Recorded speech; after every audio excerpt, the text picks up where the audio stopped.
Donc déjà, elle a parlé de 30 départements yu mu gagné et elle a fait une précision bi nga xam ni ci loolu rek mënoon ngeen ko ci arrêté dafa ni je rappelle que 30 départements la ñu gagné alors que c'est 46 départements.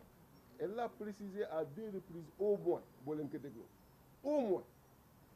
Et quand elle parle des 30 départements yu mu gagné dugal na ci 3 départements wu diaspora. Et donc si dans ce que tu proclames tu mets les départements de la diaspora dans le dénominateur, ça ne peut plus être 46. Il faut nga def les 8 de la diaspora et le dénominateur progresserait de 46 à 54. Donc la première incohérence mathématique, c'est-à-dire que tu ne peux pas dire j'ai gagné 30 et ci 30 yooyu nga dugal ci 3 diaspora ni ça c'est 46 limitant seulement département au Sénégal yi alors que dugal ci 8 diaspora yi. Donc le dénominateur de jóge 46 jëm 54. Donc elle aurait pu dire j'ai gagné 30 sur 54 mais elle dit 30 sur 46. Manipulation. 1. Dans les 30 yi mu wax yéen ñëpp suivre ngeen que cité na ci Tivaouane gis ngeen PV yi cité na ci Goudomp gis ngeen par la suite PV yi cité na ci aussi Afrique du Nord gis ngeen par la suite PV yi cité na ci Sédhiou gis ngeen par la suite PV yi donc par respect pour elle du ma wax le mot qui sied ok mais c'est pour dire rek que yéen ci seen bopp xam ngeen ni demeewul noonu démonstration scientifique ni mu demee te mu wér mooy Dakar Yewwi Askan Wi wàllu gagné nañ ko ak doole te Dakar 7 députés la Barthélémy Diaz mi ngi ni toog def na liggéey bi ak équipe bu wàllu gagné nañ ko c'est ça la vérité. Beneen vérité bi mooy Rufisque intercoalition bi gagné na ko ça fait 2 députés comptez avec moi. Beneen bi mooy Kër Massar intercoalition gagné na ko ça fait 2 députés. Beneen bi mooy Rufisque donc Pikine intercoalition bi gagné na ko ça fait 5 députés. Beneen bi mooy Guédiawaye intercoalition bi gagné na ko foofu 2 députés la.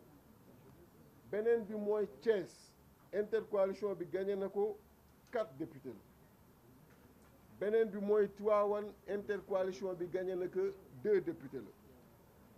Beneen bi mooy Bignona intercoalition bi gagné na ko 2 députés la. Ziguinchor intercoalition bi gagné na ko 2 députés la. Oussouye intercoalition bi gagné na ko 1 député la. Kébémer intercoalition bi gagné na ko 2 députés la. Bambey intercoalition bi gagné na ko 2 députés la. Mbacké intercoalition bi gagné na ko 5 députés la. Saint-Louis intercoalition bi gagné na ko 2 députés la. Sédhiou intercoalition bi gagné na ko 2 députés la. Goudomp intercoalition bi gagné na ko la même chose. Saraya intercoalition bi gagné na ko 1 député la. Europe du Sud intercoalition bi gagné na ko 3 députés la. ENOC Europe du Nord, de l'Ouest et du Centre intercoalition bi gagné na ko 3 députés la. Amérique et Océanie intercoalition bi gagné na ko 1 député la. Asie et Moyen-Orient intercoalition bi gagné na ko 1 député la. Afrique du Nord intercoalition bi gagné na ko 1 député la. Afrique australe intercoalition bi gagné na ko 1 député la. boo leen totaliser ci 112 députés yi nga xam ni moo nekk seulement ci département yi 55 yi au moment où je vous parle mi ngi ci intercoalition wàllu ak Yewwi mu des yi nga xam ni décompte yaa ngi continuer et PV yi génn au moment où je vous parle 55 députés sur les 112 mi ngi ci intercoalition bi mën nañu ci weddi dara te boo leen xoolee département yi ma lim xam ngeen Sénégal ni mu tëddoo électoralement parlant wér na leen mooy département yi ëpp doole ci Sénégal moo tax dans l'analyse comme ñoom dañuy wax ay nombre de départements on est allé au-delà après démonstration que nombre bi mu wax conforme à la réalité on est allé au-delà parce que les départements n'ont pas électoral ñun département yi ñu gagné boo jëlee bu nekk le nombre d'électeurs ba fa nekk nga additionné département yooyu nombre d'électeurs yi day représenter 55%. Vous avez bien retenu le chiffre. 55% du fichier électoral. C'est-à-dire que ñun département yi ñu gagné boo jëlee seen nombre d'électeurs additionné leen day représenter 55%. yi ñu amagum boobu 55%.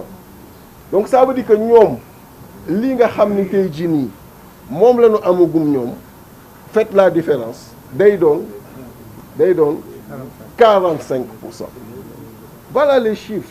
Xam nga en mathématiques les chiffres sont beaux quand vous les présentez tout le monde comprend et amul manipulation moo tax koy gis muy wax te waxul chiffre rek xamal ne mi ngi manipuler nombre de départements laa gagné 30 jóge fa dem waaye kii lii ñu def nii defuñu ko parce que mënuñu ko def et jàpp leen bu baax li ma leen di wax nii pourquoi parce que après les 112 députés yi nga xam ni moo nekk ci département yi te ñu dem avec l'intercoalition la formule bi ñu teg en place discuter ak ñoom loolu très sérieusement ba wàqi leen fa wàqi yu metti dafa am 53 députés yi nga xam ni mooy la liste proportionnelle. Liste proportionnelle mooy ku nekk bu ñu jëlee suffrage bi nga am au niveau national en absolu dañuy xool en relatif lan lay tombeel c'est-à-dire que bu fekkee ñun dañoo cumuler lépp mu doon 53% ou 60% intercoalition bi loolu la ñuy jël multiplié ko par 53 yi mu jox ñu nombre de députés yi ñuy am ci 53 yi nga xam ni mooy liste proportionnelle bu ko defee ku nekk pourcentage boobu la lay appliquer donc 53 yi des fa la jëm et lii boo leen ko xoolee ni mu tëddee ak tendance bi muy jëm ci liste proportionnelle boobu war nañ fa mën a xaar 28 députés liste proportionnelle boobu moo tax ñu leen di dànkaafu parce que on est en train de suivre on sait que am na ay départements yi nga xam ni présentement ñoo ngi jéem a gonfler pour mën a li ñu leen wàqi ci département yi ñu jéem ko rattraper ci proportionnel yi parce que c'est à ce niveau que ça va se jouer moo tax département périphérique yi nga xam ni neen ñu mooy seen titre foncier ce qui n'est pas vrai parce que gis ngeen ci beaucoup de départements yi nekk tey jii nii au Fouta ni fa intercoalition bi ñëwee différemment de ce qui s'est passé moo tax on est en train de suivre de très près parce que la correction bi ñu bëgg def ñoom c'est à ce niveau pour mën a gonfler suffrage yooyu mu mën a ñëw ci liste nationale bi mën a rattraper ou permettre leen ñu décaler donc moo tax on est en train de suivre mais aujourd'hui projection